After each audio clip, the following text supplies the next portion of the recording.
22 सितंबर से लागू हो रहे प्रदेश में जीएसटी 2.0 को लेकर मुख्यमंत्री विष्णुदेव साय ने बड़ा बयान दिया है।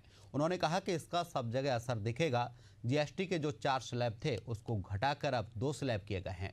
अब केवल 5 और 18% का स्लैब है। पहले जो 28% था वह घटकर 18 हो गया है। इस तरह से 10% की कटौती है। मुख्यमंत्री विष्णुदेव साय ने बस्तर के लिए रवाना होने से पहले मीडिया से चर्चा में जीएसटी रिफॉर्म को लेकर कहा कि इससे उद्योग व्यापार में लाभ होगा और हमारे अन्नदाता किसान भाइयों को भी लाभ होगा। कृषि उपकरण कीटनाशक की कीमत काफ़ी कम होगी, जिससे कृषि की लागत भी कम होगी और किसानों को फायदा होगा।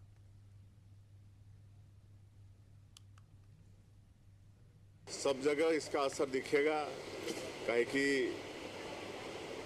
जो 4 स्लैब थे जीएसटी के उसको घटाकर 2 स्लैब किया गया है और अब 5 और 18 का स्लैब है और 28 भी घटकर 18 हो गया है। 10% घटा है।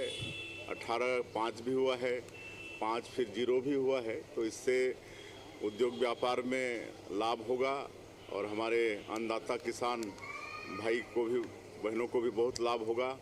हमारे कृषि संयंत्र, हमारे कीटनाशक उर्वरक वगैरह की कीमतें काफ़ी कम होंगी, जिससे कृषि का लागत भी कम होगा और किसानों को फायदा होगा। जीएसटी के दरों में कल से नवरात्रि के प्रारंभ के दिन से ही जीएसटी के दरों में बदलाव हुआ है। 28%, 18%, 12% और 5%। इन 4 स्लैब में से 90% चीज़ों को 2 स्लैब में सिर्फ 12% और 5% में लाकर रखा गया है। मैं आपको बताना चाहता हूं कि भारत के संविधान में संशोधन करके जीएसटी काउंसिल बनाया गया। जीएसटी काउंसिल भी बहुमत के आधार नहीं, लगभग सहमति के आधार पर चलने वाला काउंसिल है। और जब 75% वहाँ 3/4 जब वहाँ पर सहमति हो जाती है तब कोई निर्णय पारित होता है। जो निर्णय पारित होता है वो लोकसभा में जाने की आवश्यकता नहीं होती, देश में लागू हो जाता है।